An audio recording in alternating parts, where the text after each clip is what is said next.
Herminiolo, bonjour. Bonjour Omar. Vous vous définissez vous-même comme comédienne, metteur en scène qui écrit. Donc vous êtes directrice de la compagnie Ngoti au Cameroun. Et si on a le plaisir de vous accueillir aujourd'hui, c'est parce que vous êtes lauréate de la résidence d'écriture francophone Afrique-Haïti, organisée par ALCA Nouvelle-Aquitaine et l'Institut des Afriques, qui vous permet d'effectuer un séjour de 6 semaines à Bordeaux. Donc avant d'aborder des thématiques plus générales comme l'écriture dramatique, les relations donc Afrique, France, etc., on aimerait bien vous connaître un peu plus. Donc vous êtes né à Yaoundé dans une famille d'artistes et vous avez été très tôt en contact avec les arts et le théâtre. Parlez-nous un peu de cet environnement familial qui a certainement joué un rôle important dans votre orientation artistique. Donc déjà pour la petite précision, je suis née à Douala, ouais, mais j'ai grandi à Yaoundé. Voilà. Effectivement, je suis née d'une famille d'artistes. Mon père et ma mère étaient tous les deux, à l'époque, ils étaient comédiens et puis avec le temps, ils sont devenus metteurs en scène. Et voilà, donc je suis née dans une famille de gens de théâtre. J'ai grandi dedans, j'ai baigné dedans depuis toute petite. Et donc depuis toute petite, j'ai vu mes parents travailler. J'ai regardé mes parents travailler, mais pas que. J'ai vu leurs amis travailler, leurs collègues. Et souvent, ils nous emmenaient souvent en répétition. Donc, on a assisté à des répétitions pendant les vacances scolaires, souvent. Parce que voilà, quand il arrivait que pendant les vacances scolaires, on ne partait pas en vacances ailleurs. Il arrivait qu'on était à Yaoundé. Et là, voilà, pendant les vacances, certains jours, ils nous emmenaient aux répétitions. Donc, j'ai pour moi, c'était quelque chose je vais dire, de l'ordre de, je sais pas, bon, à cet âge-là, étant toute petite, c'est juste de l'ordre de l'évidence. C'est-à-dire, quand la question qu'on aime poser aux enfants, ah, quand tu seras grand ou quand tu seras grande, qu'est-ce que tu voudrais faire? Et oui, voilà, et les enfants, ils vous répondent ce qu'ils ont envie de faire, ce qu'ils rêvent faire. Et moi, ma réponse était toujours, je vais faire du théâtre. Et en face, c'était, ah, comme papa et maman. Et moi, c'était oui, comme papa et maman.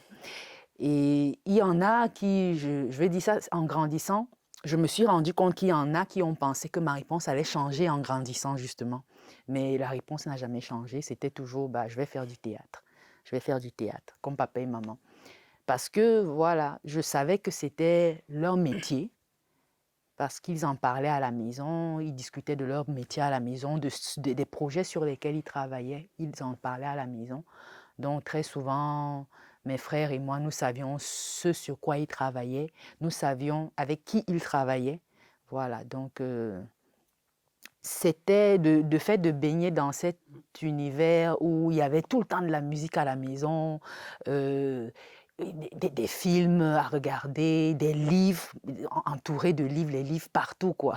Nos parents nous faisaient souvent parfois faire des choses du genre, ma mère me dit, ok, voilà, tu vas choisir un livre, pas qu'à moi, soit avec mon frère ou ma soeur, ah, vous choisissez un livre et vous le lisez et vous me faites un compte rendu de ce que vous avez lu. Je vais vous poser des questions après pour être sûr que vous avez vraiment compris.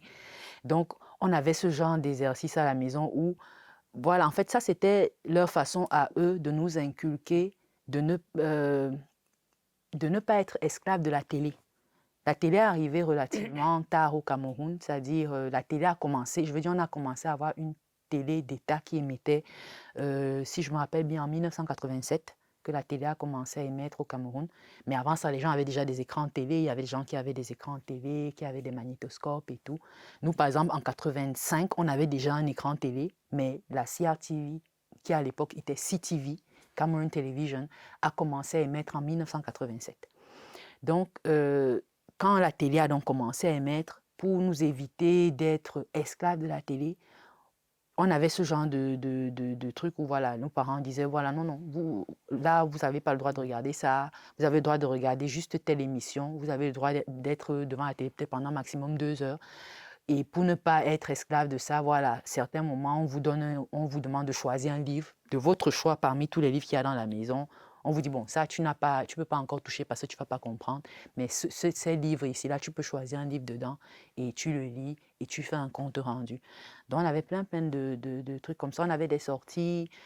Nos parents nous amenaient à des concerts, des expositions, des vernissages. En fait, tout ce qui était artistique, on y a eu droit, en fait. Et maintenant, quand je regarde, je me dis souvent que on a souvent tendance à penser, par exemple, au Cameroun et dans pas mal de pays africains, que quand tu es artiste, c'est que tu as en fait un peu raté ta vie, voilà, c'est pas quelque chose de sérieux. Mais pour moi qui suis là-dedans à l'intérieur depuis et qui ai pu voyager, aller dans différents endroits, moi je considère plutôt que j'ai eu une enfance privilégiée. Nous étions privilégiés d'avoir accès à la culture et aux arts. Ce n'est pas le cas de beaucoup de Camerounais. D'accord. Et ça peut paraître paradoxal parce que vous qui avez donc eu des parents artistes, et donc lors d'un échange qu'on a eu, vous m'aviez dit que le jour où vous avez décidé de vous consacrer au théâtre, de faire même des études, vous projetez de faire des études en théâtre, votre maman s'est opposée. Oui. Et en fait, et ça peut être assez surprenant de la part d'une artiste qui a donné toute sa vie pour le théâtre. Oui. Alors expliquez-nous pourquoi. Mais parce que justement, comme je venais de dire tout à l'heure, généralement on considère que des artistes, voilà, sont des gens qui ont raté leur vie. Voilà, tu deviens artiste parce que tu n'as pas pu faire autre chose ou parce que tu es moins que rien ou je sais pas. Bref, il y a tout un tas de préjugés et je ne crois pas que ce soit seulement au Cameroun, je ne crois pas que ce soit seulement en Afrique. J'ai eu à rencontrer des gens ici, je veux dire en Europe, en France, en Allemagne, en Belgique, qui m'ont dit qu'eux aussi, ils ont eu des gens autour d'eux qui leur ont fait comprendre que être artiste, c'est pas le top des tops, quoi. Mais en fait, ma maman, elle me disait, voilà, elle s'est opposée. Pourquoi? Parce que elle m'avait dit, ben, depuis que vous êtes petit, voilà, vous voyez comment on vit. Ce n'est pas tous les jours évident parce qu'effectivement, il y a des moments, des périodes où c'était difficile, c'était vraiment dur, les périodes où il n'y avait pas où il n'était pas sur des projets. Et donc, du coup, c'était vraiment des périodes qui, financièrement, c'était très, très dur à la maison. Et donc, ma maman, en fait, disait qu'elle ne voulait pas de cette vie justement précaire pour ses enfants. Elle ne voulait pas que ses enfants soient dans cette espèce de truc où un jour, tu sais qu'ok, oui, là, il y a des projets, c'est bon, ça t'occupe. Et du coup, il y a des rentrées d'argent. Mais après, quand tu n'as pas de projet, qu'est-ce que tu fais? Mon père, par exemple, lui, il était diversifié. C'est-à-dire, mon père a commencé le théâtre, mais pas par le jeu d'acteur. Mon père entre au théâtre, en fait, par la régie. Il commence en tant que régisseur lumière. Donc, mon père, c'était quelqu'un il était régisseur, son et lumière. Il était ingénieur son aussi. Donc, il travaillait, il y avait tout le temps de la musique à la maison parce que mon père, c'était quelqu'un qui aimait beaucoup la musique. Et il travaillait aussi avec des musiciens. Donc, c'est quelqu'un qui était je vais dire, il touchait à tout dans les domaines artistiques. Il n'était pas que sur le plateau, il était derrière les caméras, il faisait vraiment plein de choses. Ma mère, elle ne faisait que du théâtre, c'est-à-dire elle jouait ou elle mettait en scène uniquement. Donc, elle disait, si tu n'as pas de projet, qu'est-ce que tu fais? Tu fais comment pour gérer le fait que là, tu n'as pas de rentrée d'argent? Donc, elle disait, en fait, elle ne voulait pas de cette vie, justement, pour ses enfants. Et je lui ai dit, oui, je sais, je comprends très bien. On a tous vécu ensemble ces moments difficiles où parfois c'était difficile d'avoir même à manger à la maison. Mais je lui ai dit, oui, mais sauf que c'est ça que moi je veux faire. C'est ça que je veux faire parce que je sais que c'est quelque chose qui m'intéresse, c'est quelque chose où je peux donner tout ce que je peux avoir à donner. Et elle, bon, c'était allé tellement loin dans justement dans ce débat-là où un jour, justement, en fait, on a finalement trouvé un compromis avec ma mère. C'est qu'elle m'a dit un jour, OK, tu veux faire du théâtre. Mais en dehors du théâtre, il y a d'autres choses que tu aimes. Je lui ai dit oui. Elle me dit, je sais, par exemple, tu aimes beaucoup, voilà, tu aimes les langues, tu aimes la littérature, tu aimes il y a d'autres choses que tu aimes faire et que tu sais faire. Je lui ai dit oui. Elle me dit, bon, apprends à faire un autre métier et ça ne t'empêchera pas de faire du théâtre. Et donc, c'est ce compromis-là qui a fait que comme effectivement j'ai toujours beaucoup aimé les langues, l'apprentissage de langues et notamment la traduction qui m'a toujours beaucoup, que j'ai toujours admiré, quoi. Moi, j'ai toujours trouvé très admirable les traducteurs et les traductrices. Et je me suis dit, voilà, au secondaire, en classe de seconde, je me disais déjà que voilà, plus tard, j'aimerais bien faire des études de traduction. Parce que comme il n'y a pas d'école de théâtre au Cameroun, à défaut de ça, je vais faire tout ce qui touche à la littérature, les langues et tout. Et ça va, voilà, ça va pour moi, ça va être un moyen de comment je vais dire, de me faciliter la tâche par rapport à tout ce qui est théâtre, voilà, le travail du texte et tout et tout. Donc, en fait, voilà, c'était ça le truc avec ma maman, c'est qu'en fait, c'était un compromis. Et donc, j'ai fait mes études de lettres bilingues, j'ai fait mes études de traduction. Et voilà, de formation, je suis traductrice. Traductrice, Voilà. c'est ce que voilà, c'est ce que je voulais dire. Donc ainsi vous allez à l'université Ouais. pour suivre donc des études voilà de lettres bilingues anglais et français. Français. Et bien sûr vous n'allez pas laisser tomber le théâtre quand même puisque Non. vous allez intégrer la troupe universitaire de l'université et un moment donc survient un moment quand même assez difficile et délicat dans votre vie, c'est la perte de vos parents, donc en l'espace d'1 an. Donc chose qui vous a beaucoup affecté et suite à laquelle donc vous vous êtes pratiquement coupé pendant 2 ans du théâtre puisque vous êtes parti poursuivre vos études ailleurs, vous avez déménagé, donc des études qui ont été couronnées par un master à la fin.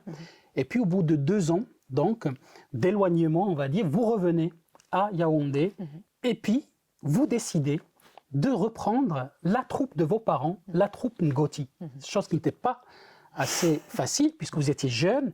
Donc racontez-nous pourquoi vouloir reprendre cette troupe et qu'est-ce que vous avez accompli à la tête de cette troupe.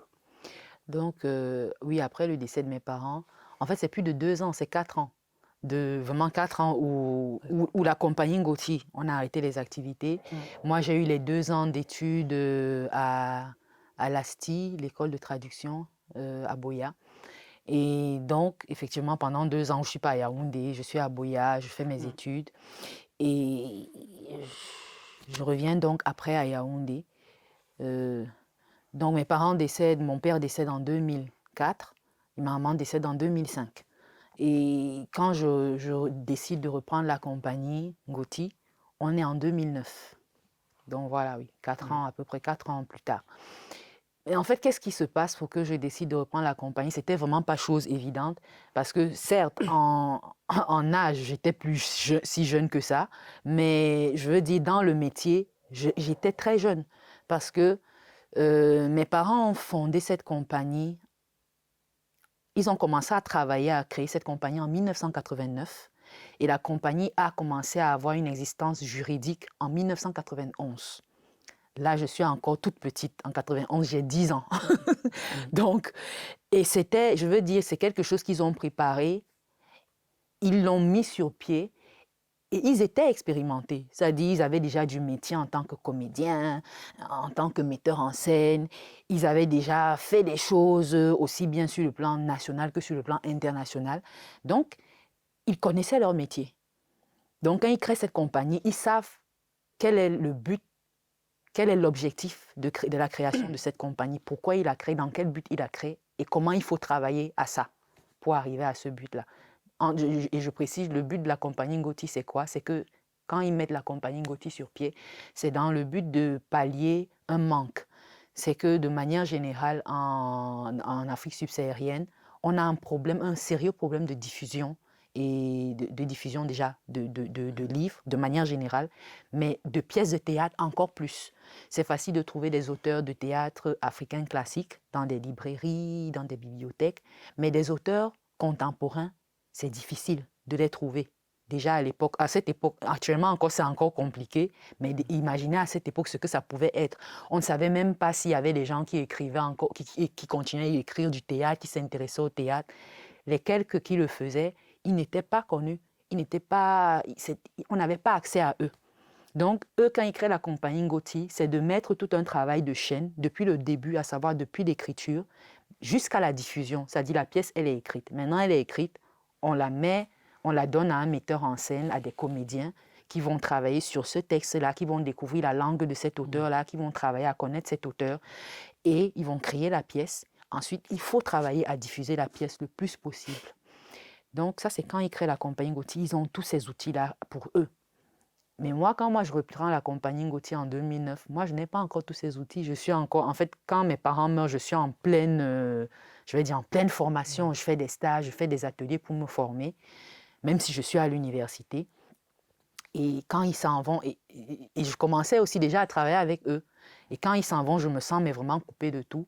Donc, quand je décide quand même de reprendre la compagnie, je reprends la compagnie surtout sur les encouragements des membres de la compagnie qui étaient encore là et de plein d'autres amis, voilà, comédiens, metteurs en scène qui, dans le milieu qui me disent, bon, Hermine, le jour où tu veux reprendre la compagnie, déjà les membres me disent, non, Hermine, si jamais tu veux reprendre la compagnie, sache qu'on te soutient, on sera avec toi. On va revenir, on va travailler ensemble. Donc, si tu as des conseils à demander, n'hésite pas, on est là, on va t'aider.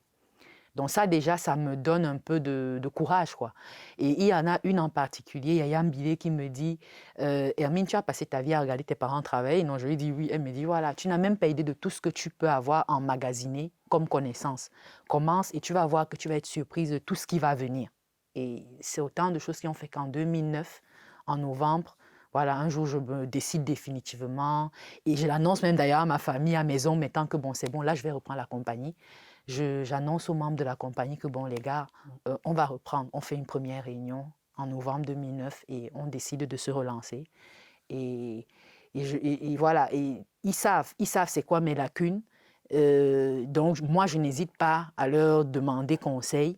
Et jusqu'aujourd'hui, on a gardé ces relations-là. Je veux dire, j'ai déjà un peu plus d'expérience. Mais je n'ai toujours pas l'expérience de mes parents quand ils partaient. Mais je veux dire, je m'appuie sur eux pour quand il y a des choses que je pense ne pas très bien saisir, je n'hésite pas à leur demander, et pas qu'à eux, mais même à toutes ces autres personnes qui étaient proches de mes parents, qui étaient dans le métier, qui sont toujours dans le métier, avec qui il m'est arrivé de travailler. Ça dit, il y en a que j'ai mis en scène, comme Philémon Blais-Condois, c'est la génération de mon père. C'est un monsieur que j'ai mis en scène, mais qui a, je ne sais pas, imaginer l'expérience que ce monsieur peut avoir. Il a travaillé avec le Royal de Luxe, entre autres, pendant près de 7 ans. Donc, quand je l'appelle pour le mettre en scène sur Juste Savoir, je lui dis, bah, tonton, parce que hors de la scène, je l'appelle tonton Phil. Je lui dis, bah, tonton Phil, sache qu'il m'arrivera à te poser des questions. Voilà. Et Philémon Blais-Condois, c'est quelqu'un qui a fait un truc extraordinaire quand on travaillait ensemble. Ce n'est pas le monsieur qui te montre que moi, je suis plus expérimenté que toi et toi, tu n'as rien à m'apprendre. Non.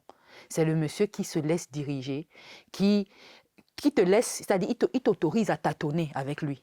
Il t'autorise à faire des erreurs. Donc, reprendre Ngoti, c'était reprendre, par exemple, les lectures spectacles que mon père avait instaurées dans la compagnie Ngoti.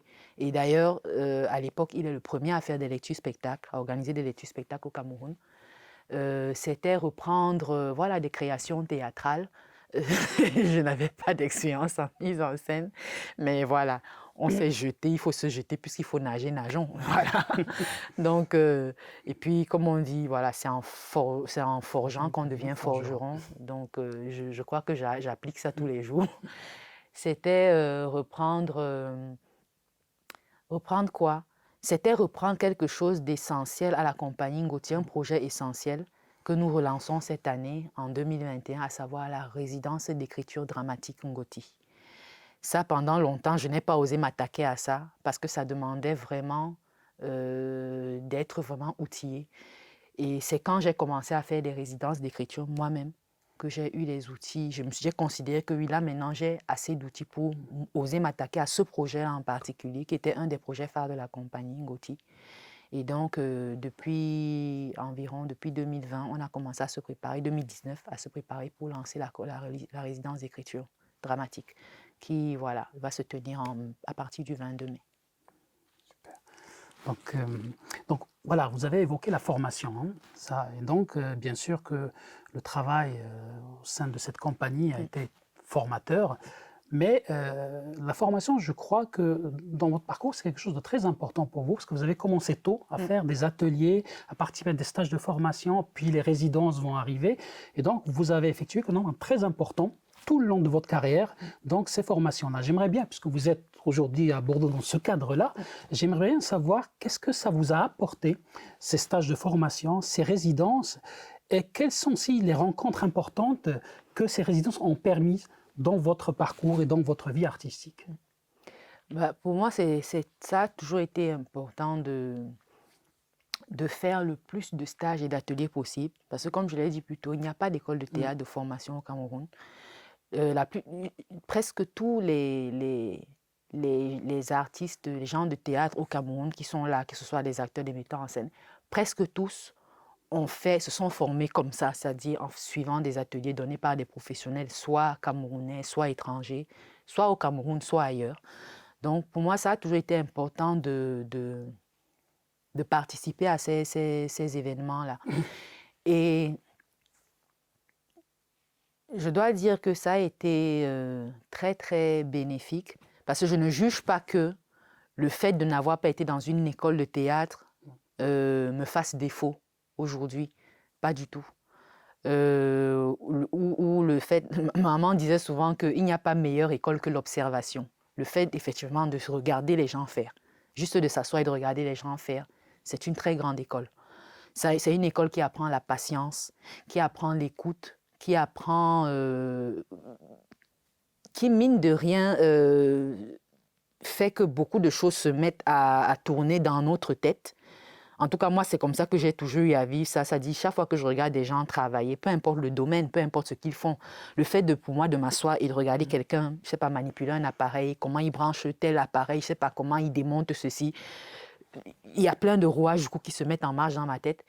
Et donc, le fait d'assister, de participer à toutes ces formations-là, pour moi, c'est quelque chose d'aussi légitime que quelqu'un qui a l'occasion ou qui a l'opportunité d'aller se former dans une école de théâtre, voilà, je vais dire formelle, voilà, officielle ou tout ce qu'on veut, quoi. Et d'ailleurs, pour une petite anecdote, la première fois que parce que j'ai fait 2 stages à l'ERAC, École régionale d'acteurs de Cannes et de Marseille, en 2013 et en 2015. Alors en 2013, quand j'arrive à l'ERAC, je me dis, OK, c'est l'occasion pour moi de voir s'il existe un fossé entre ce que moi j'ai appris à cause de la manière dont je l'ai appris, à savoir juste pas des ateliers et des stages, et ce que des élèves de cette école-là, parce que l'Irak, voilà, c'est une école de formation en théâtre, mais c'est une école voilà, professionnelle. Quand je veux dire, les élèves qui sortent de là, ils sortent avec quand même... ils sortent de là pour travailler, voilà. Ils sortent de là pour être engagés, voilà, ils ont déjà fait le conservatoire, et là, ils entrent dans cette école-là, et puis ils sortent de là pour travailler. Donc, je me suis dit intérieurement, c'est l'occasion pour moi de voir s'il y a un fossé entre ma formation et leur formation, pour voir si j'ai des lacunes et je vais essayer dans ce cas de les rattraper. Mais j'arrive à l'Irak et à ma propre surprise, je me rends compte que non. En fait, je ne manque absolument de rien parce que je les regarde travailler. Il y a des ateliers auxquels j'assistais juste en tant que, je vais dire, j'étais assise et je regardais comment ils travaillaient avec des intervenants. D'autres où je prenais part de manière active. Et donc, je me rendais compte que, ben non, je n'avais pas de lacunes. C'est-à-dire, dans tous les multiples stages que j'ai eu à faire, que ce soit avec mes parents, que ce soit avec d'autres, que ce soit au Cameroun ou ailleurs, bah, j'avais tout, en fait. C'est-à-dire, j'ai eu accès à tous les outils auxquels les élèves de l'Irak avaient accès. Donc, il n'y a pas un moment où je me suis sentie dépaysée. Oui, il y a des exercices nouveaux que j'ai découverts, mais souvent, c'était des variantes d'autres exercices que j'avais déjà eu à faire avant dans d'autres ateliers. Et donc, d'autres avantages des ateliers et des stages, c'est justement les personnes que ça m'a permis de rencontrer, qui m'ont permis de rencontrer. J'ai rencontré des gens qui ont été des tournants sur le plan artistique pour moi, qui ont... c'est des gens peut-être qui ne le savent peut-être pas, peut-être c'est l'occasion pour moi de le dire. J'ai rencontré par exemple... pas que 2 personnes, mais je parle de ces 2 personnes-là parce que c'est des personnes qui, au moment où je les ai rencontrées, m'ont apporté exactement cette chose qui m'avait manqué quand mes parents sont partis. Il y a notamment Valérie Dréville, la comédienne, voilà, cette immense actrice-là que je découvre en 2015 quand je reviens à l'Irak. Je reviens à l'Irak et il se trouve que d'habitude, je ne regarde pas souvent, je ne regarde pas trop la télé. Et donc, les cérémonies des Oscars, des Césars, les Molières, tout ça, c'est des choses que je ne regarde pas très souvent.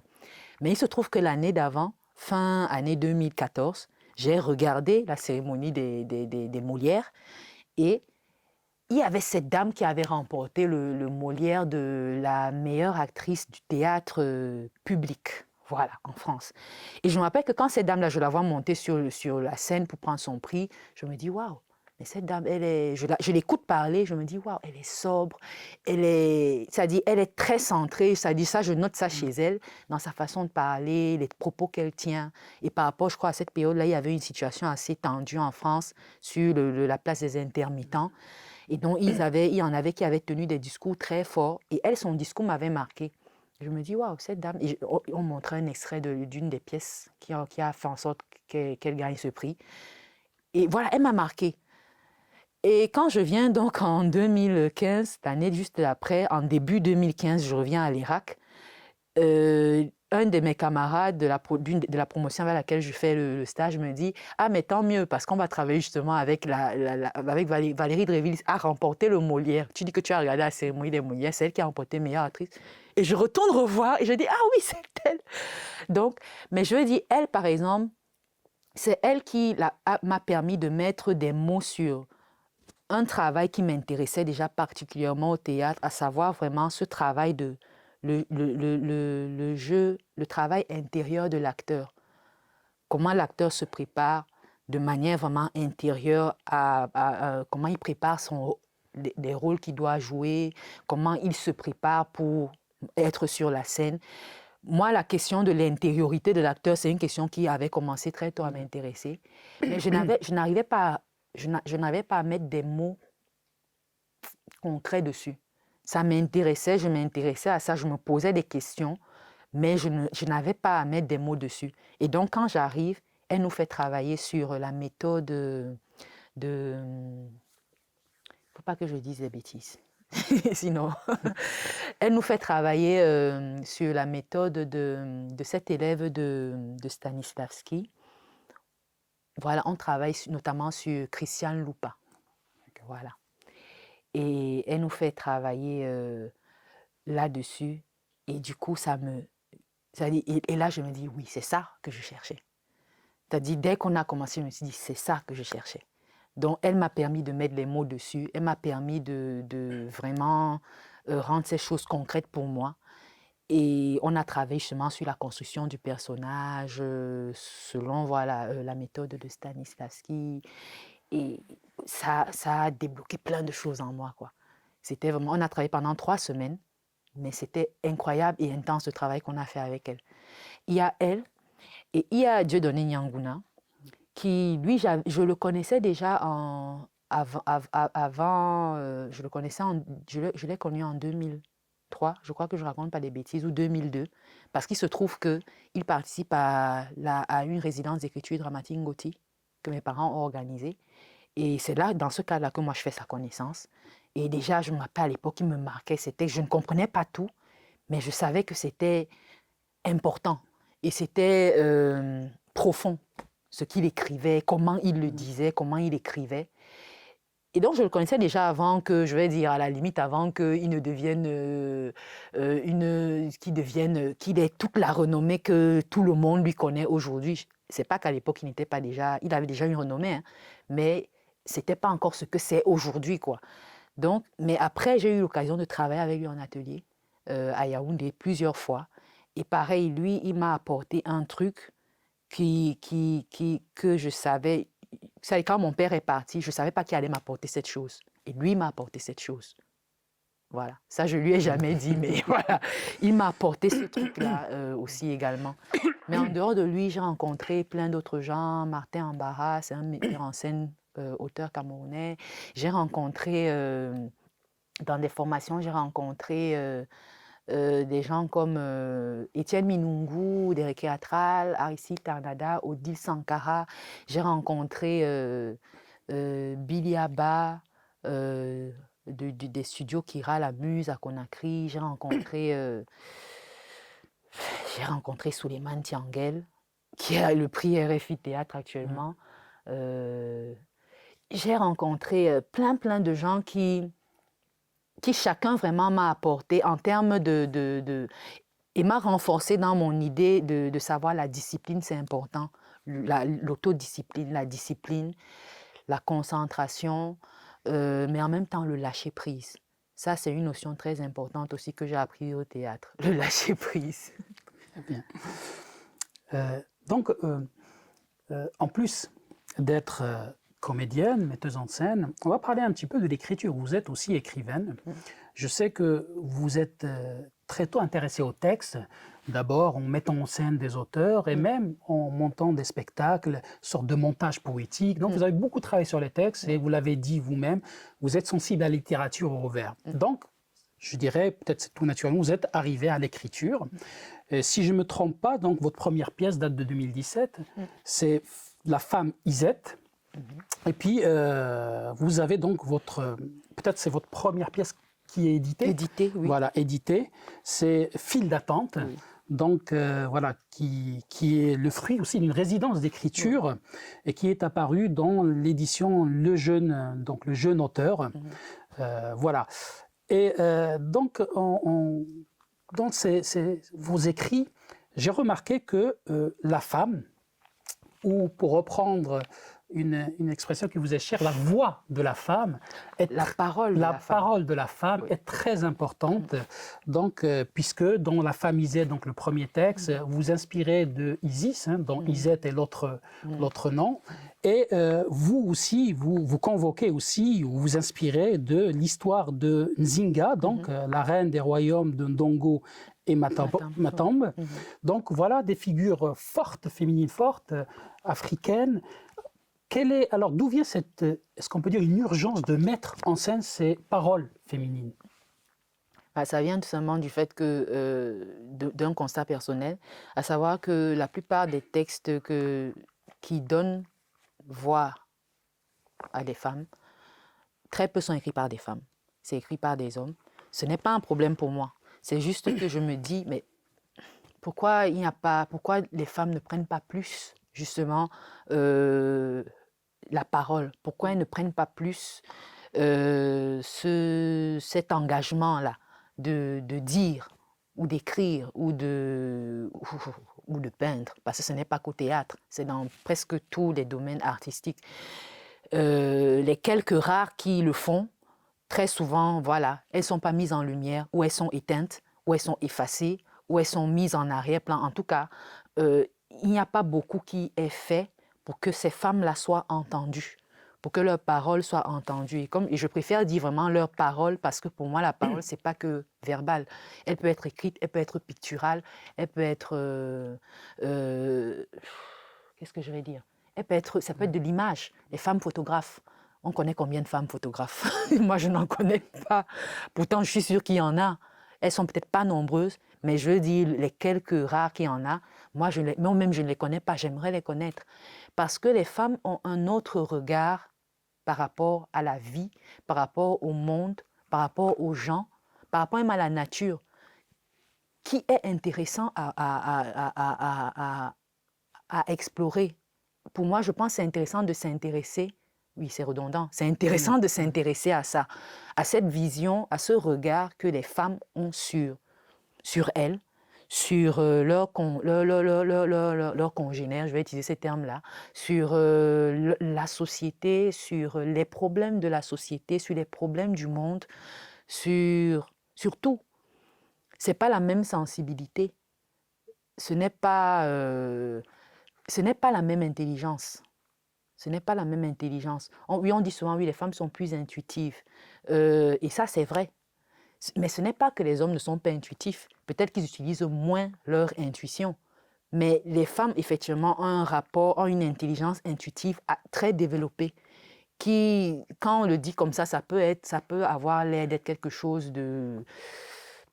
Ça a l'air d'être réducteur. Mais non. Je sais que moi, intuitivement, je fais beaucoup de choses très précises avec mon intuition. mais vraiment très précises. Et après, je veux dire, des choses qui plus tard, ma raison les confirme, quoi. Voilà. Donc, ma raison et l'environnement les confirment après. Donc, pour moi, c'est pas une intelligence, c'est pas une intelligence de seconde zone ou moindre. Donc, c'est ce besoin pour moi de donner cette place-là à la parole, à cette parole féminine, à ces paroles féminines, c'est vraiment ce constat-là du fait qu'il y a très peu de femmes qui, quand moi je cherchais par exemple des monologues de femmes, dès 2010, j'ai commencé à chercher des monologues de femmes qui abordaient certains thèmes qui n'avaient par exemple rien à voir avec l'excision ou le mariage forcé. Pas parce que ça ne m'intéresse pas ou parce que ce n'est pas des thèmes importants, non, c'est des thèmes très importants, notamment dans nos sociétés. Mais juste que je me disais, voilà, c'est des thèmes qui quand même sont déjà de plus en plus traités, beaucoup traités. Moi, je n'ai pas envie de traiter ces thèmes-là. Je préfère laisser ça aux personnes, hommes comme femmes, qui traitent déjà ces thèmes-là, donc qui ont déjà une certaine connaissance poussée, une certaine... voilà, vraiment de continuer de traiter ça. Moi, je veux traiter d'autres choses. Et je ne trouvais pas de texte qui parlait, par exemple, de ces accomplissements de femmes, que ce soit en Afrique ou ailleurs, hein, ou dans le monde. Parce que c'est vrai, j'ai beaucoup de figures féminines africaines que je cite ou que je nomme, qui sont pour moi vraiment des modèles. Mais il y a aussi des figures d'ailleurs, d'Occident, d'Asie, d'Amérique, voilà, voilà, c'est le monde, quoi. Ce n'est pas que l'Afrique et la France, non. C'est pas la France-Afrique dans ma tête du tout. C'est vraiment un tout. Donc, c'est parti vraiment de ce constat-là où je cherchais des textes qui abordaient des thèmes que je ne trouvais pas. Et ça a fait que mon questionnement a commencé à se déplacer. Mon questionnement est plutôt devenu, mais où sont les femmes? Pourquoi il n'y a pas plus de femmes qui écrivent? Et qui écrit déjà en général, qui écrit de la littérature, je ne sais pas moi, du roman, de la poésie. Mais pourquoi il n'y a pas plus de femmes qui écrivent du théâtre? Et c'est comme ça que je commence à interroger, mais tiens, mais d'ailleurs même justement, si les femmes en viennent à ne peut-être pas écrire, peut-être que ça part de plus loin du fait que, de manière générale, la femme, c'est un être qu'on a tué.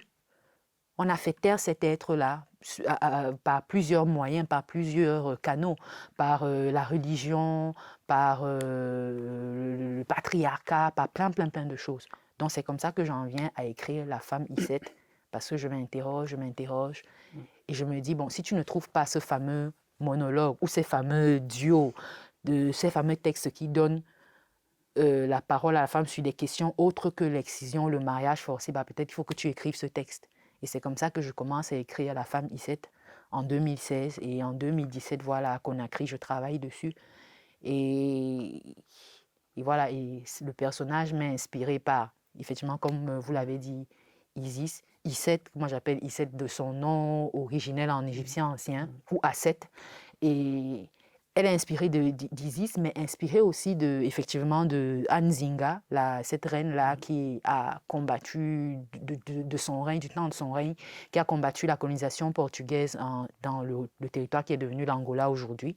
Voilà, et ce n'est qu'après sa mort que les Portugais ont pu s'installer et voilà, faire tout ce qu'ils voulaient. Voilà. Et c'est ce personnage-là qui, en fait, justement, est dans cette quête de retrouver cette chose essentielle qui est très vieille, aussi vieille que le monde, mais qui, en cours de chemin, s'est perdue. Parce que, voilà, à force avec l'islam et le christianisme, à force de venir dire aux femmes africaines pré-islam et pré-christianisme que, bah non, le chef, c'est de la famille, c'est l'homme, parce que, voilà, la femme a été créée de la côte d'Adam, donc, voilà, ton mari, c'est ton chef quand il parle. Tu ne réponds pas en public. Quand ton mari parle, toi, en tant que femme, tu n'as pas le droit de parler. Et qui est entériné plus tard par l'administration coloniale qui vient mieux, voilà, qui administrativement vient instaurer cette espèce de système patriarcal-là de dire que, voilà, c'est le chef, c'est les hommes qui décident et les femmes, elles se soumettent. Ça suit, puisque déjà la religion a commencé à bien installer ça. Bon, les femmes se soumettent, elles se taisent, elles ne disent plus rien. Alors que dans la plupart de nos sociétés, c'était des sociétés matriarcales. Même s'il y avait un roi, le roi exerçait le pouvoir, mais le pouvoir était détenu par la femme. Donc c'est la femme qui donnait le pouvoir à l'homme, que lui, il exerçait ensuite. Par exemple, des Tikars dont je suis descendante, c'est un peuple au Cameroun, dont je suis descendante du côté de ma mère. Chez les Tikars, par exemple, ce sont les femmes qui enterrent le roi. Quand le roi meurt, c'est les femmes de sa famille qui l'enterrent, ce ne sont pas les hommes. Les hommes ne sont pas là, donc ils ne savent pas comment on enterre le roi, ou on l'enterre dans quelles conditions, c'est quoi les rituels. Ce sont les femmes qui enterrent le roi chez les Tikars, par exemple, jusqu'aujourd'hui. Et donc, si dans la famisette, voilà, ce sont des figures féminines qui vous ont inspiré, avec cette urgence aussi de donner la parole aux femmes et d'exister en tant que dramaturge femme. Dans la deuxième pièce, donc celle que j'ai entre les mains, donc fil avec E, donc entre parenthèses et d'attente au pluriel. Donc on est dans un autre univers. Oui. C'est vraiment là, on est dans quelque chose de plus contemporain et on est dans un autre style d'écriture aussi. Oui. Puisque vous n'hésitez pas, en fait, dans cette pièce, de vous mettez en scène vous-même. Il y a carrément un personnage qui s'appelle Hermine, voilà, qui est présent.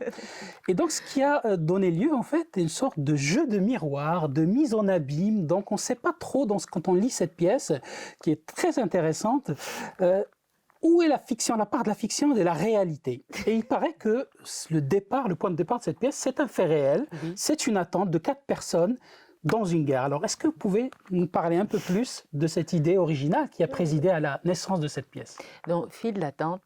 Donc, au départ, Fil d'attente naît effectivement de 4 personnes réelles qui sont... Mais au départ, on n'est pas dans une gare, on est souvent en gare. Gare. On est souvent en gare. Voilà, en fait, on est à l'univers des mots à Conakry en 2018. Oui, c'est bien 2018. Non, 2017. 2017. On est à l'univers des mots en 2017 à Conakry.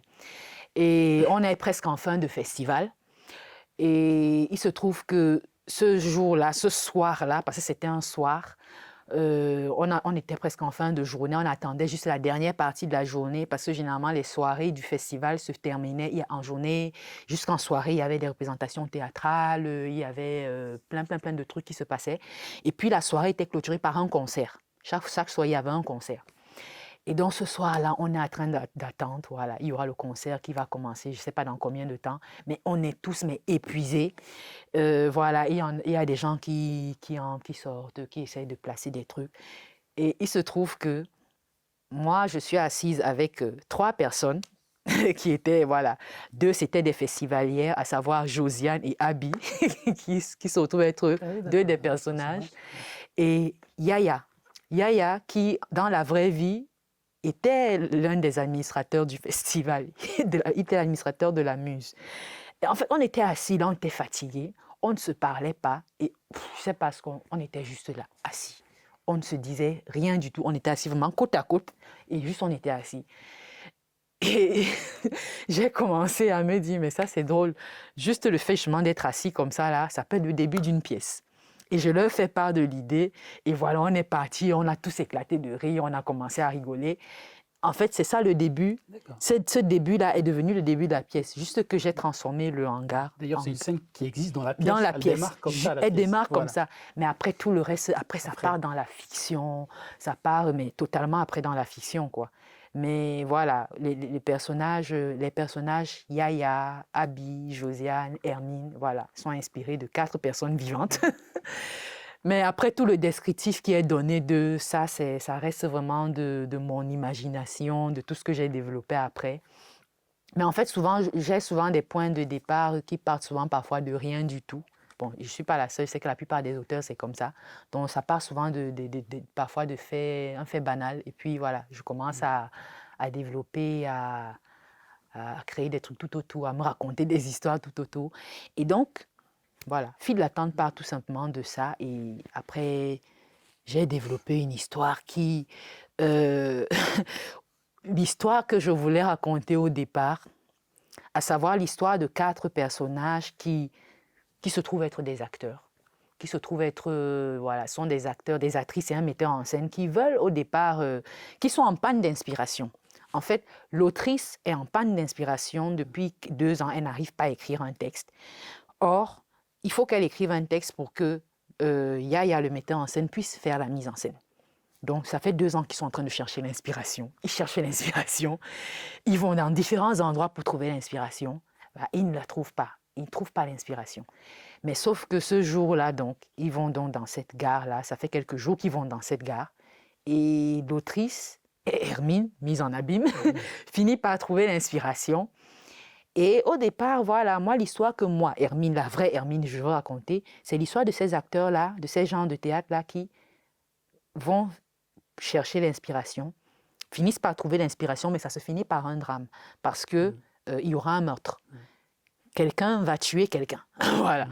Et donc, ça va se finir très mal, mais sauf que quelqu'un qui tue quelqu'un, c'est ça finalement qui va inspirer l'autrice. Elle va écrire sa pièce à partir du meurtre. Ça, c'est ce que moi, je vais écrire au départ. Maintenant, j'arrive en résidence d'écriture. Il y a le jeune auteur qui lance une résidence d'écriture en 2018 et je me postule. Je suis retenue, je présente mon projet, voilà. Et il se trouve que le directeur d'atelier, c'est Martin Ambara, dont j'ai parlé plus tôt, ce dramaturge camerounais, metteur en scène, auteur, lui-même, il a été aussi acteur. C'est lui qui dirige l'atelier. Et il nous avait proposé un exercice très simple, mais super efficace, quoi. Il nous avait dit, moi, je ne vais pas vous donner, on ne va pas faire des trucs sur la théorie, machin, comment on écrit, théâtre, machin, les types d'écriture théâtrale, non. On va faire un exercice. C'est qu'on va prendre le thème, le projet de chacun, on va prendre le résumé du projet de chacun et on va déshabiller les mots. Ça, il a dit, on va procéder à un déshabillage des mots. Donc, on va décortiquer chaque mot du résumé du projet de chaque personne. Nous étions une dizaine d'auteurs. Hein. Donc, on a fait ça pour chacun. Chaque jour, on prenait 2 auteurs. Donc, quand on est arrivé à mon projet, j'ai lu le résumé, on a commencé à décortiquer chaque mot. C'est-à-dire, c'était quoi? Grosso modo, on essayait de savoir, OK, quand on prend tel mot, par exemple, le mot acteur, qu'est-ce que le dictionnaire dit sur acteur? C'est quoi un acteur? Et maintenant, le fait acteur. Est-ce que le fait acteur correspond à la définition du dictionnaire? Maintenant, toi, qu'est-ce que toi, en tant que Hermine, tu penses? C'est quoi un acteur ou une actrice? Qu'est-ce que la société pense de l'acteur? Pour la société, c'est quoi un acteur? La société camerounaise, la société africaine, c'est quoi un acteur? Donc, on faisait cette espèce de truc où on analysait, mais vraiment, on allait tellement loin que parfois, on était arrivé à un point où un jour, par exemple, on s'est dit, mais autant ne même pas écrire. En fait, ça ne sert à rien d'écrire puisque écrire n'est même pas utile. On en est arrivé là. On a dit, mais c'est ça. Si maintenant, c'est écrire n'est pas utile, maintenant, pourquoi on écrit? Donc, on est vraiment allé très loin dans ces exercices-là. Mais c'était quelque chose d'extraordinaire parce que quand on a fait cet exercice, en tout cas, quand c'est arrivé à mon projet, je voyais même chez les autres, mais quand on est arrivé à mon projet, ah là là, quand on a fini cet exercice-là, j'ai eu l'impression que des millions de portes s'étaient ouvertes dans mon projet, quoi. Et donc, du coup, cette histoire de dramatique que je voulais raconter, au final, est devenue un détail de l'histoire que j'ai fini par raconter. Le drame, il figure. Cette histoire dramatique que je voulais raconter figure, mais c'est juste devenu un détail dans l'histoire que j'ai fini par raconter. D'accord. D'ailleurs, on le sent dans le texte aussi. Il est question aussi du processus de création aussi dans le texte. On voit la pièce en train de se mettre en place. Exactement. C'est ça qui est intéressant. Bon, alors là, j'ai envie maintenant d'aller un petit peu vers des sujets un peu plus généraux. Hein, d'accord. J'aimerais bien profiter de votre présence ici parmi nous, puisque vous êtes quand même actrice, dans le sens acteur culturel africain, puisque vous évoluez quand même une grande partie en Afrique. Et si vous admettez l'expression, je sais que théâtre africain subsaharien, même si ça peut être réductrice, hein, c'est pour ça que je dis bien si vous l'admettez. Voilà, si on admet, supposons. Quelle est, selon vous, la situation actuelle de ce théâtre aujourd'hui? Donc, je vous pose cette question car, excepté quelques initiés, quelques chercheurs spécialistes des théâtres africains, j'ai l'impression qu'on connaît mal le théâtre africain en Afrique. Qu'on connaît mal le théâtre africain en Afrique. Si j'ai bien entendu. Oui, donc c'est pour ça que je pose la question, quelle est la situation je n'aurais pas la prétention de parler pour tous les théâtres en Afrique subsaharienne parce que voilà, je n'ai jamais été par exemple en Afrique lusophone, donc je ne sais pas comment ça se passe là-bas. Je n'ai jamais été en Afrique hispanophone. non plus. En Afrique anglophone, non plus. Jusqu'à présent, je n'ai pas encore eu l'occasion d'être en Afrique anglophone. Parce qu'il faut dire quand même que ça, c'est quelque chose qui est très intéressant. C'est que en Afrique, l'Afrique, c'est 54 pays. Voilà, c'est 54 États. Je crois maintenant, c'est 55, je crois, si je ne me trompe pas, avec le Soudan du Sud. Si je ne me trompe pas. Donc, c'est 54 conditions ou environnements ou 54 réalités, mine de rien, qui ont l'air de se ressembler, mais qui sont différentes. Parce que ce n'est pas le même état d'esprit ou la même mentalité. Mais même en Afrique francophone, c'est 14 États qui sont les anciennes colonies françaises, où il y a des États d'Afrique de l'Ouest, Afrique francophone de l'Ouest, des États d'Afrique centrale. Même déjà Afrique centrale, Afrique de l'Ouest francophone, c'est des mentalités différentes. La mentalité du Camerounais. Et maintenant, quand on va en Afrique centrale, c'est pas la même chose. La mentalité du Camerounais, c'est pas la mentalité du Congolais. Et quand je parle du Congolais, je parle du Congolais de République du Congo, capitale Brazzaville, parce que je n'ai jamais été en RDC, par exemple. Donc, je ne peux pas parler de la RDC. Mais j'ai été à Brazzaville. Ce n'est pas la mentalité du Camerounais, n'est pas la mentalité du Centrafricain. Ce n'est pas la mentalité du Gabonais. Ce n'est pas la mentalité du Tchadien. Ça, c'est clair. Maintenant, quand on va transposer, quand on va faire le lien avec l'Afrique de l'Ouest, c'est pas la mentalité du Camerounais n'a rien à voir avec la mentalité du Burkinabé ou du Guinéen. Je parle de Guinée, la République de Guinée, capitale Conakry. J'ai été là-bas. Ce n'est pas la mentalité de l'Ivoirien. Ce n'est pas la mentalité. Donc, en fait, c'est-à-dire, c'est pour ça que c'est compliqué.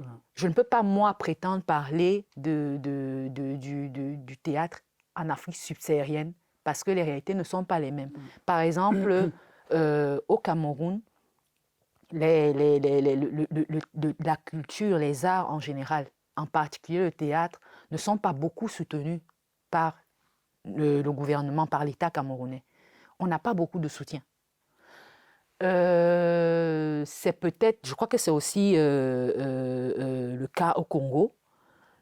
Mais maintenant, comment est-ce que les acteurs culturels, les gens de théâtre au Cameroun agissent ou réagissent pour faire fonctionner les choses varie ou peut varier de comment est-ce que les acteurs, donc quand je dis les acteurs, donc toute partie prenante, toutes les parties prenantes, par exemple du secteur théâtral ou artistique ou culturel au Congo, agissent pour, malgré tout, exercer leur métier. C'est-à-dire, les dynamiques ne sont pas les mêmes. Les dynamiques ne sont pas les mêmes. Par exemple, moi, quand la première fois que je suis arrivée à Ouagadougou, j'ai été impressionnée. J'ai été impressionnée de voir tout ce que les artistes burkinabés font, entreprennent pour que les choses bougent artistiquement au Burkina Faso. Et comparé à nous au Cameroun, par exemple, ils ont plus de soutien de leur État, beaucoup plus. Peut-être ils n'ont peut-être pas ce qu'ils aimeraient avoir, mais ils ont beaucoup plus de soutien. Les choses m'ont l'air de marcher mieux là-bas. Je ne dis pas qu'il n'y a pas de difficultés, mais ça marche nettement mieux. C'est-à-dire, moi, j'ai vraiment été impressionnée. On a été à la termitière de Seydou Boro. On a été à l'école de cinéma de M. Gaston Caboret. On a été dans tout ce qui se fait de culturel, artistiquement dans Ouagadougou. C'est tellement dynamique, c'est tellement vivant, ça bouge tellement que, en fait, ça dit, moi j'ai eu le sentiment, par exemple, que si tu es artiste au Burkina, pour peu que tu travailles, tu ne vas pas manquer de travail. Parce que les gens font les choses de sorte que ça puisse vivre. Et j'ai entendu dire la même chose de la Côte d'Ivoire. Je n'ai pas été encore en Côte d'Ivoire, mais j'ai entendu les gens dire la même chose de la Côte d'Ivoire. J'ai été à Conakry, où pareil, là-bas, ils ont très peu de soutien de l'État. Mais moi, j'ai été impressionnée de ce que les jeunes Et je précise les jeunes. Et quand je dis les jeunes, c'est vraiment des très jeunes. C'est-à-dire, moi, j'ai vu des enfants de 14 ans, des gens de 13 ans entreprendre des trucs, mais incroyables. Que ce soit sur le plan artistique, que ce soit sur le plan de la société civile. J'ai vu des clubs de jeunes là-bas faire des trucs. C'est-à-dire, ils n'attendent pas que ce soit l'État qui impulse des choses. Au Cameroun, beaucoup d'artistes attendent que l'État impulse des choses. Ils ne sont pas nombreux, les artistes qui bousculent. Les artistes qui bousculent, il y en a, mais ils ne sont pas nombreux. Et ceux qui bousculent, ouais, pour bousculer, vraiment, on bouscule. Hein. C'est-à-dire, c'est à la limite, on se bat contre tout, en fait, quoi. Et ça, c'est une dynamique telle que on a souvent, parfois, il y a des moments où souvent on se demande, mais pourquoi on continue même de faire ces métiers-là? Pourquoi on continue à être artiste? On peut faire autre chose. C'est pas qu'on ne sait pas faire autre chose. Moi, je dis souvent, la plupart des artistes camerounais engagés que je connais, c'est des gens qui ont des formations dans d'autres choses. Hein. Donc, c'est des gens qui peuvent très bien gagner leur vie ailleurs. C'est pour ça que je dis souvent aux gens que non, arrêtez de croire qu'on est artiste parce qu'on a raté sa vie. Non. Moi, la plupart des artistes que je connais, ce sont des gens qui ont des formations dans d'autres domaines. Donc, ils pouvaient très bien travailler dans ces domaines-là. Ils peuvent même travailler dans ces domaines. Mais ils ont choisi d'être artistes. Parce qu'ils ont choisi cette voie-là, parce qu'ils sont sûrs que pour eux, ils se sont dit, c'est pas cette voie-là qui pourrait impacter le plus la société camerounaise. Et qu'ils ont des choses à défendre, des choses à dire. Donc, je ne peux pas prétendre pour le coup parler justement de... Parce que c'est vraiment divers. Je ne sais pas comment ça se passe en Afrique, en Angola, dans tous ces autres pays-là. Je peux parler du Cameroun parce que ça, c'est mes réalités de tous les jours. Voilà. Et je peux éventuellement comparer avec les pays où j'ai été.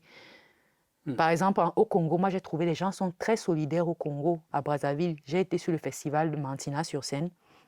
À l'époque, que dirigeait Dieudonné Nyanguna. Maintenant, c'est Sylvie Diklopomos qui dirige.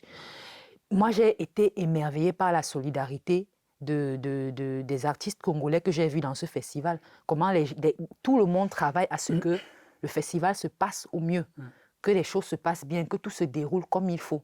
Pourtant, ils ne reçoivent pas de financement, ils ne reçoivent presque rien. Ils trouvent des partenaires, mais sur place, les gars travaillent mais d'arrache-pied. Ils travaillent, ils ne dorment même pas, quoi. Chacun considère que l'événement est son événement. Il ne se dit pas non, comme le directeur n'est pas là ou bien comme c'est l'événement de tel, bon, s'il ne propose pas des trucs, non, on attend juste. Non, chacun impulse, chacun initie un truc. Il propose des idées et ils travaillent tous pour que ça marche. Ça, par contre, au Cameroun, on gagnerait à être plus solidaire. On manque, ça c'est un truc qui nous manque, la solidarité au Cameroun. On n'est pas nombreux à travailler dans cet esprit-là. Et je pense qu'on gagnera à l'être plus. Merci pour avoir apporté cette nuance. Hein, cette nuance, c'est vrai que vous avez raison de souligner toute la diversité qui existe en termes d'art, de manière générale, en Afrique subsaharienne, mais en Afrique de manière générale, parce que n'oublions pas aussi l'Afrique du Nord, que c'est autre chose. Et exactement, j'ai été à Tunis, pareil, c'est vraiment autre chose. Malgré des points communs, mais en même temps, exactement, mais c'est autre chose, beaucoup de différences. Et donc c'est pour ça, ma question suivante, c'est en lien avec ça, puisqu'on a aussi tendance des fois à gommer ces différences et à donner une représentation assez caricaturale, pour ne pas dire réductrice, de cet art ou ce théâtre africain. Et à ce propos, je voulais évoquer avec vous quelque chose qui a fait beaucoup de bruit ici en France, en tout cas dans les milieux théâtraux. C'est lors du 71e édition, en 2017, du prestigieux Festival d'Avignon, qui a consacré un focus à l'Afrique. Et le choix, ce qui a été contesté, c'est le choix du directeur Olivier Pi, donc, de ce festival. C'est-à-dire, il a choisi de faire venir surtout des spectacles de danse et de chant, ce qui a suscité quand même une grande polémique et une indignation même parmi les auteurs et les dramaturges africains. Et moi, je me rappelle très bien, surtout de quelqu'un d'ailleurs que vous avez cité, que vous aimez bien, c'est Dieudonné Nyanguna, qui a écrit un article cinglant. Et j'ai retenu, il a dit cette phrase, « Inviter un continent sans sa parole, c'est inviter un mort ». Que pensez-vous de cet événement? Est-ce que ça quand même révèle pas une certaine représentation qu'on se fait peut-être de l'art africain, du théâtre africain, ou qu'on veut donner à cet art africain? Oui, je me rappelle très bien, effectivement. Et je dois dire, même nous, je veux dire, nous, je me rappelle au Cameroun, par exemple, on a beaucoup discuté de ça. On a lu la lettre, justement, cette lettre de Dieudonné Nyanguna, avec laquelle, je vais dire, je crois, nous tous, nous étions d'accord parce que c'était paradoxal dans la mesure où l'année où on dit que le Festival d'Avignon a un focus sur l'Afrique, bon, des gens se disaient focus sur l'Afrique. Effectivement, cette espèce de truc où on met tout, où on gomme les différences, où on croit que c'est tout unifié, c'est tout uni, c'est tout la même chose, alors que non. Les arts, voilà, les arts africains, les théâtres africains, à la limite, moi je me permettrais de le dire, parce que voilà, selon qu'on est d'un pays à un autre, voilà. Déjà, ok, focus sur l'Afrique, d'accord, bon, admettons, focus sur l'Afrique. Nous, on avait hâte de voir ce focus sur l'Afrique, ce qu'il contiendrait. Mais effectivement, on a constaté que d'abord, il n'y avait pas beaucoup de spectacles. Les spectacles africains qui étaient retenus dans le Festival d'Avignon, il n'y avait pas beaucoup de spectacles. Et je vais dire pourquoi je dis qu'il n'y avait pas beaucoup de spectacles. Parce que quand j'ai pris la peine de comparer avec le Festival d'Avignon en 2013, quand Dieudonné Nyanguna est il est artiste associé au directeur au Festival d'Avignon en 2013. Cette année-là où il n'y a pas de Focus Afrique, il y avait plus de spectacles africains qui avaient été programmés au Festival d'Avignon, cette année-là en 2013. Il y en avait beaucoup plus. Et c'était plus varié, parce que j'avais regardé la programmation. Mais l'année où on dit qu'il y a Focus Afrique, où je me dis, ah super, cette année, ça veut dire qu'en fait, peut-être il y aura 2 fois plus que ce qui avait été programmé en 2013. Ben non, il y en a beaucoup moins. Et effectivement, les quelques rares qui sont invités, c'était des spectacles de danse, de chant, voilà. On n'a rien contre le chant, on n'a rien contre la danse. Et je crois d'ailleurs même Dieudonné l'avait dit dans sa lettre que non, c'est pas qu'on a un problème avec le fait qu'il y ait des spectacles de danse ou de chant, non. C'est que il n'y a que ça. Comment vous... Avignon, c'est quand même d'abord un festival de théâtre. Donc, c'est d'abord un festival où on met en avant la parole, où on met en avant un certain type de parole. Donc, Focus Afrique, vous invitez spectacle de danse, vous invitez spectacle de chant, c'est bien, c'est beau, mais vous n'invitez pas de théâtre. Est-ce à dire qu'il n'y a pas de spectacle de théâtre en Afrique digne d'être programmé dans le Festival d'Avignon? Vous voulez dire que de tous les auteurs africains qui puissent exister, il n'y en a pas un qui a un texte digne d'être présenté au Festival d'Avignon? Vous voulez dire qu'il n'y a pas un spectacle de théâtre en Afrique, dans toute l'Afrique, hein? On a dit Focus Afrique. Donc, ça veut dire Afrique anglophone, Afrique francophone, lusophone, hispanophone, arabophone. Ça veut dire toute l'Afrique. Donc, 54 États. Vous voulez dire que sur 54 États, il n'y en a pas un qui a proposé un spectacle de théâtre digne de... Moi, en tout cas, je l'ai analysé comme ça. Et nous tous, presque nous étions, en tout cas au Cameroun, et les autres collègues d'ailleurs, on disait la même chose, que c'est quand même assez incroyable, quoi.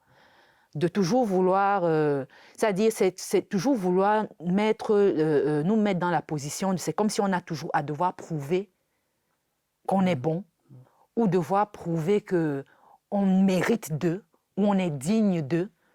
Non. Je ne pense, personnellement, moi je dis toujours, moi je considère que je n'ai rien à prouver à personne, je considère que les Africains n'ont rien à prouver à personne, à part à eux-mêmes, c'est-à-dire ton seul, comment on va dire, bon, je vais dire adversaire, mais ce n'est même pas le mot que je veux utiliser, mais la seule personne que tu dois dépasser, c'est toi. Tu dois essayer chaque jour d'être meilleur que ce que tu étais la veille, ou je sais pas moi, ou un an avant, quoi.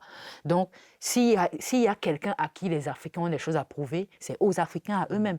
Ce n'est pas, je ne considère pas que l'Afrique a un truc à prouver à l'Occident ou à l'Amérique ou à l'Asie. Non. C'est à nous-mêmes, c'est à l'Afrique à elle-même que nous devons prouver que nous sommes capables de faire ci, ça, ça. Et ça, je crois qu'on le fait au quotidien, on le fait tous les jours. Juste que voilà, comme vous le dites, on aime bien toujours nous réduire à cette espèce de tout-là, cet ensemble où tout le monde est pareil, tout le monde pense pareil, tout le monde mange pareil, tout le monde s'habille pareil, tout le monde fait pareil. Non, on ne fait pas tout pareil. Même, je veux dire, même avant la colonisation, on ne faisait pas tout pareil. Donc, je pense quand même qu'on pourrait nous accorder plus de crédit que ça. Et je pense que ce n'est pas seulement en termes ce n'est pas en termes de devoir, mais c'est surtout parce que du fait que l'humanité est diverse, si on veut s'enrichir soi-même, c'est bien de regarder, d'oser regarder ce que l'autre fait, d'oser regarder, écouter la pensée de l'autre, d'oser regarder la vision que l'autre a du monde. On n'a pas tous les mêmes visions du monde. Donc, ce truc-là nous avait beaucoup, cet événement, oui, nous avait beaucoup, je vais dire, nous avait beaucoup, à la limite, je vais dire choqué, mais à un moment, je vais dire même pas, parce qu'en quelque part, on s'y attendait un peu que on aboutisse à ça. Mais à quelque part, on se disait quand même que non, peut-être qu'ils vont nous surprendre agréablement pour une fois et ne pas justement nous mettre dans un tas. Mais bon, on nous a encore mis dans un tas. Oui. Donc voilà. Donc, bon, essayons une autre manière de rendre justice à ces voix qui ont été occultées. Voilà, d'où ma question. C'est quelles sont, selon vous, les expériences qui vous ont le plus marqué ces dernières années en Afrique? Donc, quels sont les auteurs dramatiques ou les metteurs en scène ou des expériences vraiment, on va dire, qui ne sont pas très visibles ici en Europe, qui mériteraient d'être visibles ici en Europe, mais qui vous ont le plus marqué ces dernières décennies? Bon, déjà, peut-être pas qui mériterait parce que, comme je disais tout à l'heure, je pense que c'est bien de s'intéresser de manière générale à l'autre. Déjà à l'autre, tout simplement, d'être curieux de l'autre. C'est-à-dire d'être curieux de fait de savoir que, OK, moi, je viens du Cameroun, je sais pas moi, Omar vient du Maroc, Vitiana vient de Russie. Bah tiens, j'ai jamais été en Russie, par exemple, ou je sais pas où vient de... Je sais pas. Tiens, comment ça se passe là-bas? C'est-à-dire rien que le fait de savoir que tel vient d'ailleurs, il faut être curieux de savoir, OK, toi tu viens d'ailleurs. Déjà, même au Cameroun, on est 293 peuples au Cameroun. 293 langues différentes. Ça veut dire que moi, en tant qu'originaire de la région du littoral et du centre, par exemple, de savoir déjà, de m'intéresser à ce que celui qui est originaire, par exemple, des montagnes Kirdi, dans l'extrême nord Cameroun, savoir, OK, c'est quoi sa particularité, sa culture, voilà, qu'est-ce qui fait, qu'est-ce qui est différent chez lui, mais qu'est-ce qui est pareil chez lui, parce que moi, j'ai beau être du centre et du littoral, on a toujours à un moment, on a des différences, mais on a toujours des points de convergence, toujours, parce qu'on est des humains. Il y a toujours un truc qu'on fait pareil. Ah, ça, là, chez nous, on dit ceci. Ah, chez nous aussi, on dit la même chose. Et ah, chez nous, on fait ça comme ça. Ah, chez nous aussi, on fait la même chose. Donc, des auteurs ou des metteurs en scène ou qui, pour moi, je dirais pas, je crois qu'ils mériteraient d'être connus ici. Non, qui suis-je pour dire ça? Mais plutôt, déjà, des expériences qui m'ont marqué. Comme je dis, moi, j'ai cité, par exemple, les récréatrales que j'ai vécues. Déjà en 2010, je suis allée pour la première fois au Kéatan en 2010, mais j'y étais vraiment juste en tant que spectatrice. Voilà. Et c'était un truc qui m'avait marqué très fort, de voir comment des gens ont réussi à investir toute une rue dans un quartier, à intégrer tous les habitants de cette rue-là, c'est-à-dire depuis à intéresser le chef de quartier qui a pu, voilà, c'est-à-dire tout le monde dans cette rue-là, depuis les grands-mères, depuis les grands-pères, jusqu'aux enfants de 5, 6 ans, 4 ans, tout le monde est impliqué dans l'organisation des récréatailles. Parce que les spectacles se jouent dans les cours des maisons. Donc, chaque famille veut qu'un spectacle se joue dans sa cour. C'est-à-dire, pendant 10 jours, le monde entier se retrouve dans votre cour. Mais vraiment le monde entier. Des gens viennent de partout. Pendant 10 jours, ils se retrouvent dans votre cour. Ils regardent des spectacles dans votre cour. Et puis après, ils vont partir. Mais c'est des expériences qui vont rester. Ah, j'ai vu tel spectacle chez telle famille. J'ai vu tel... Nous qui créons, on crée des spectacles dans des cours. On crée des spectacles dans des familles où nous entrons dans l'intimité des gens. Carrément, c'est-à-dire tu peux se créer dans la cour. Parfois, il peut arriver, par exemple, nous, on a fait une création en 2018 pour les récréatrales, justement. Je faisais une commise en scène avec Moussa Doumbouya, lui, il est de Guinée, où on travaillait dans la famille Bationo, Nademga Bationo, je crois que je ne déforme pas le nom. Et cette famille-là, ça dit, nous a très bien accueillis. Au départ, nous venons travailler dans leur cours, mais on s'est rendu compte au fil du texte qu'on aurait besoin de travailler à l'intérieur de certaines pièces de la maison.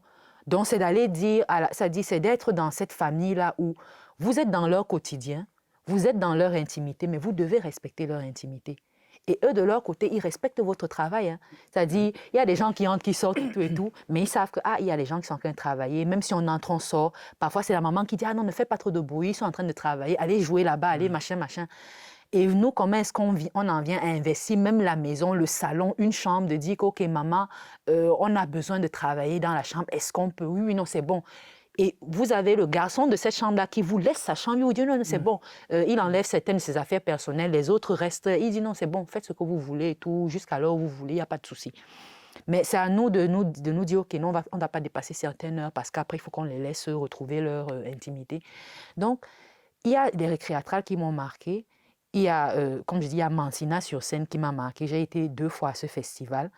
Il y a au Congo, ça c'est au Congo, Brazzaville, à Brazzaville. Il y a ce festival-là qui m'a marqué. Il y a l'univers des mots à Conakry également qui m'a marqué. Pareil, ça dit, à chaque fois, c'est de voir comment des gens impulsent des dynamiques très fortes pour que les choses marchent artistiquement, alors que l'environnement ne s'y prête pas. Dans le sens où, comme je disais, les pouvoirs publics ne vous accordent pas, ne vous accordent aucune subvention, ne vous accompagnent presque pas, ne savent parfois même, c'est à peine, vous allez leur dire que vous existez, vous faites ci, ça, mais c'est à peine s'ils regardent ça. Donc, mais il y a des gens qui disent oui, c'est pas parce que les pouvoirs publics ne reconnaissent pas ou ne nous reconnaissent pas que nous n'existons pas ou que nous n'allons pas faire, on va faire. Et comment on fait pour faire? On fait avec tout ce qu'on a comme moyen de bord. Ça veut dire qu'on n'a pas des lampes, on n'a pas des parts, on n'a pas des PC, on n'a pas ci, on n'a pas ça. On va inventer nos lumières. On va utiliser des ampoules domestiques qu'on va adapter, on va se fabriquer des boîtes, des gradateurs, on va utiliser des boîtes de conserve, on va utiliser des calebasses, on va utiliser tout ce qu'on a pour créer la lumière. On va utiliser, voilà, le matériel son, s'il faut louer du matériel ou s'il faut, voilà. Et au fur et à mesure, on achète son matériel, on s'équipe et tout et tout. On va jouer là où on peut. On n'a pas de scène, on n'a pas de salle de spectacle pour diffuser. On va jouer dans les cours des maisons des gens, on va jouer dans les écoles, on va jouer dans la rue, on va jouer partout où on peut jouer. On va jouer dans les salons des gens.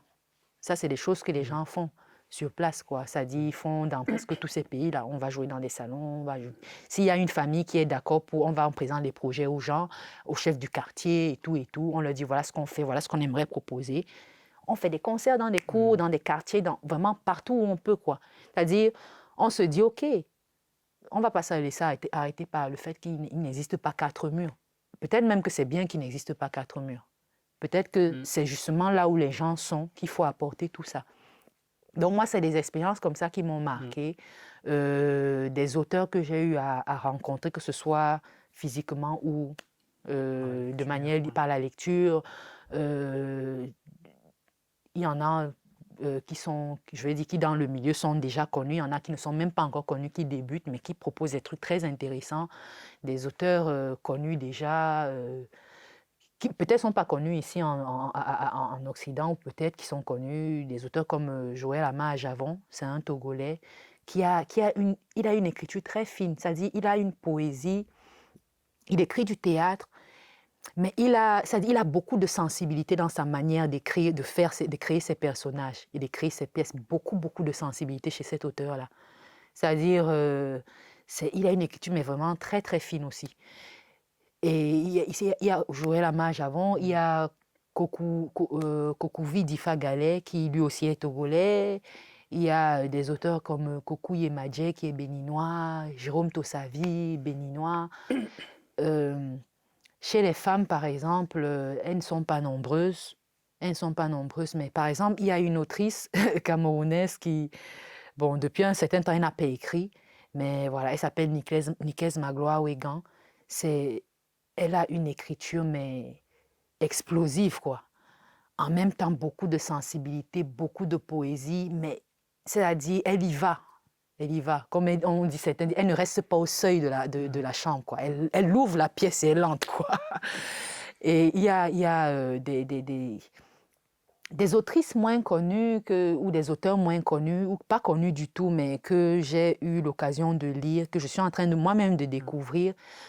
Par exemple, il y a un jeune auteur camerounais qui s'appelle Cyril Juvénil Assomo. C'est un jeune, hein, c'est vraiment un jeune auteur, mais il a un panache pas possible quand il écrit, quoi. Et il a une façon d'aborder il a une façon de proposer même les univers complètement inattendus, quoi. Et pour moi, j'ai hâte de voir comment ça va évoluer, par exemple, pour lui. Il y a des auteurs comme Marius Kamukenge, qui est congolaise. Elle est slameuse en même temps. Moi, je la connais d'abord comme slameuse, mais elle est aussi autrice, elle écrit des textes de théâtre. Il y a tout un tas d'auteurs comme ça que tous les noms ne me viennent pas là, quoi. Mais je me dis, c'est juste, je ne vais pas dire, comme je dis, je ne suis rien pour dire que oui, tel mérite d'être connu ici. Non, il mérite d'être connu, c'est tout, point barre, parce qu'il propose des choses, ils ont des propositions fortes, même si elles sont naissantes pour certains. C'est-à-dire, c'est intéressant de voir comment ils évoluent, ils ou elles évoluent, ou vont évoluer, quoi. Donc, ils méritent d'être connus aussi bien en Afrique qu'ailleurs, quoi. Voilà. Peut-être, il vaut mieux dire qu'il mérite d'être découvert. Voilà, en fait. C'est plus ça, parce que c'est ça mon idée quand je parlais de ça. C'est, voilà, là, j'évoque aussi la question de diffusion. De diffusion, qui est très important, voilà. parce que je sais qu'il y a beaucoup d'auteurs africains qui écrivent des choses magnifiques, mais du moment qu'ils ne sont pas diffusés en France ou édités en France, on a beaucoup de mal à accéder à ces textes. Donc peut-être, voilà, ça serait bien voilà, qu'il y ait un effort dans ce sens-là, de collaboration, et qu'on ait aussi, nous, en tant que public ici en France ou ailleurs, d'avoir accès aussi facilement à ces textes. Donc vous avez cité, voilà, tous ces noms d'auteurs. Et je crois que ça, c'est un travail aussi qu'il faut vraiment... qui déjà, nous, sur le continent, on doit le faire, parce que déjà, comme effectivement on disait, déjà même sur le continent, ces auteurs-là, ça circule pas beaucoup. Ça circule presque pas, parce que voilà, c'est difficile, l'édition est très compliquée, sur le continent africain, c'est vraiment très compliqué, donc en plus dans la diffusion. Donc effectivement, nous, ça c'est un travail qui, je pense, que nous incombe déjà de trouver des voies et moyens de faire circuler des textes, les auteurs déjà sur le continent.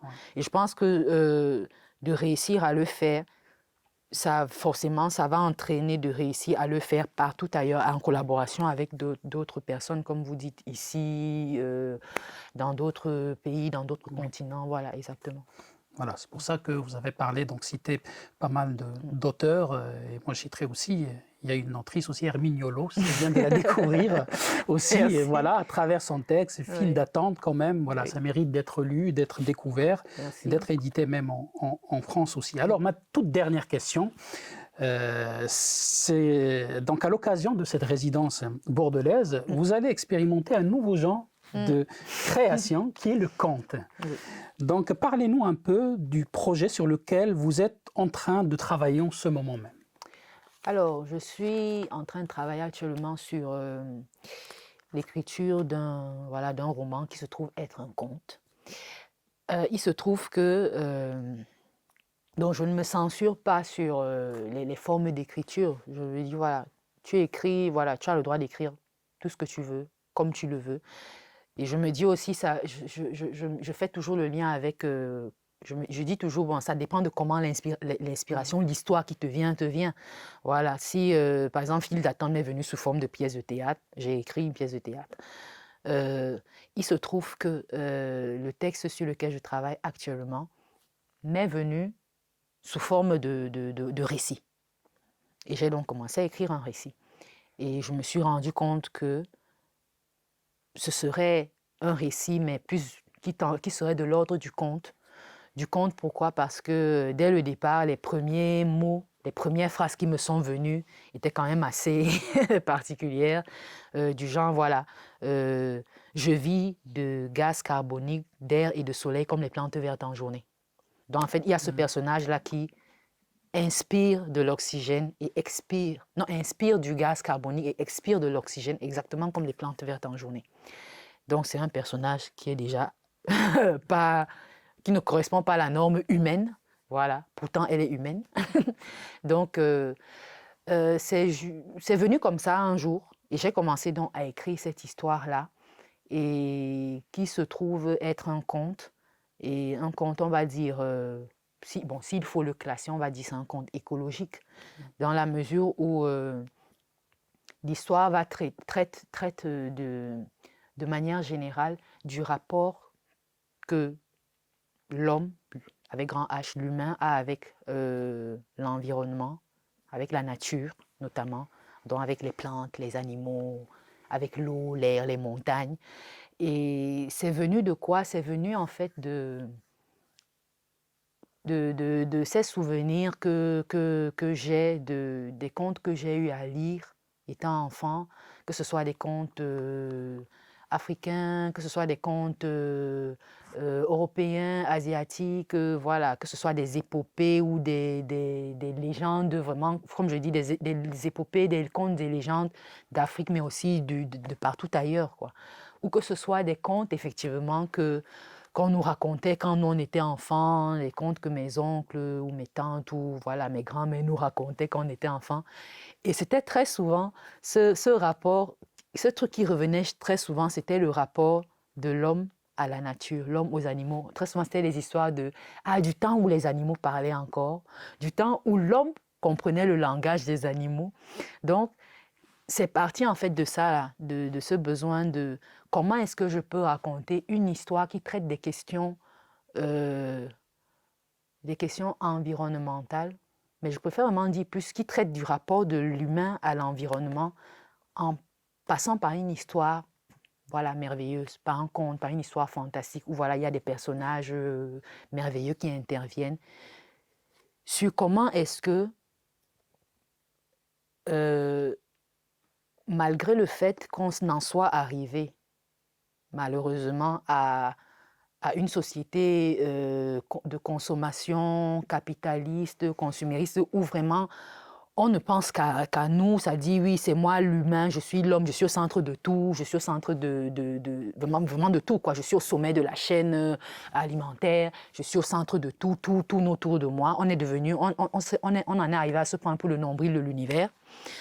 On en est arrivé à ne plus faire attention à ce qui nous entoure, à considérer que la nature est à notre service, voilà, au service de nos besoins, et on ne redonne pas ce qu'on prend, alors qu'avant, pendant longtemps, dans toutes les sociétés, hein, les rapports étaient, voilà, la nature me nourrit, je dois aussi nourrir la nature, je dois l'entretenir, je dois veiller à ce que elle perdure. Parce que si je n'y veille pas, si je prends seulement, je prends, ben à un moment, il n'y aura plus. Et il n'y aura plus signifie que c'est la fin de tout. Parce que comme on dit, je me rappelle, on apprenait, je crois que c'était en géographie, que la forêt est le poumon de la terre. Parce que ce sont les arbres qui produisent de l'oxygène qu'on respire. Or, si on coupe tous les arbres, donc ils ne produisent plus d'oxygène, ben ça veut dire qu'on va suffoquer. Donc, quand des grandes entreprises, des grandes multinationales sont juste là à voilà, couper les arbres parce que oui, on a besoin du bois pour faire ci, ça, fabriquer ceci, cela, faire du papier, bref, on exploite, on surexploite. On en oublie cette leçon géographique de base qui dit que c'est les arbres qui produisent l'oxygène dont on a besoin pour vivre. On en oublie que si on coupe tous les arbres, parce qu'on va interrompre le cycle de la transformation, je crois, de l'eau, qui est que, voilà, il y a les rivières, le soleil fait son travail, il y a l'évaporation, ça arrive tout là-haut, ça fait des nuages, un certain type de nuages, et puis après, parce qu'il va se passer ceci, je ne sais plus très bien quoi, ça va retomber sous forme de pluie, ça va alimenter les arbres, les plantes et tout, mais pour que ça alimente les arbres, il faut qu'il pleuve. Or, pour qu'il pleuve, il faut qu'il y ait quand même un truc qui maintienne.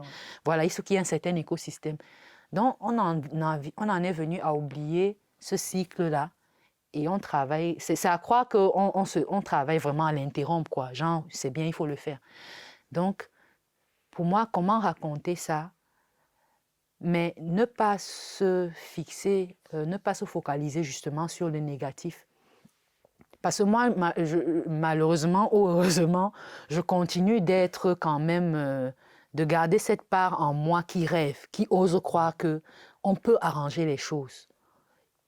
Il n'est jamais trop tard.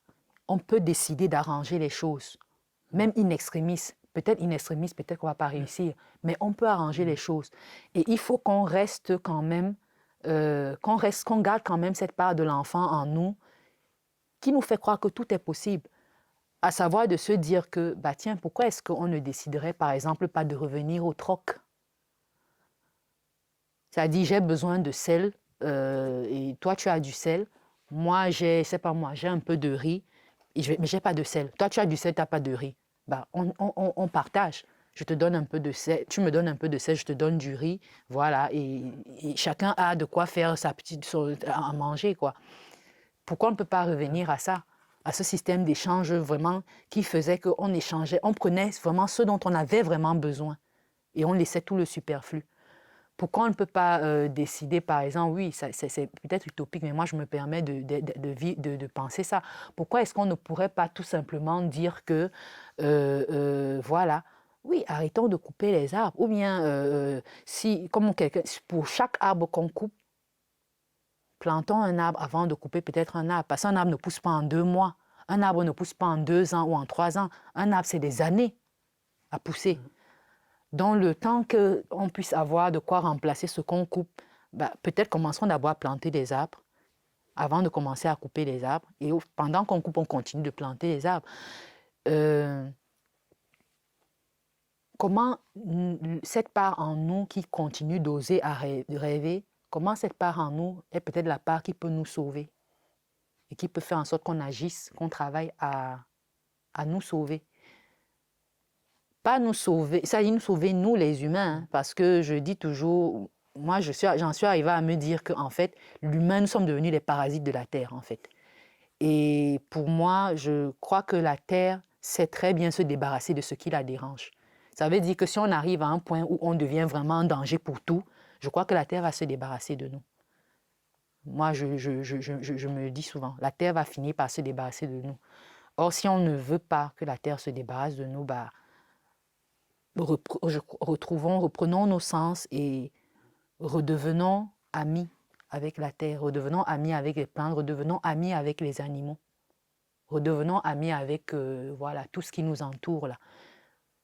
Et surtout reprenons conscience de notre vraie place dans ce truc, dans tout ce truc-là. On n'est pas au sommet, on n'est pas au centre, non. On fait partie de tout ça. On n'est pas plus important que les arbres. On n'est même pas plus intelligent que les arbres.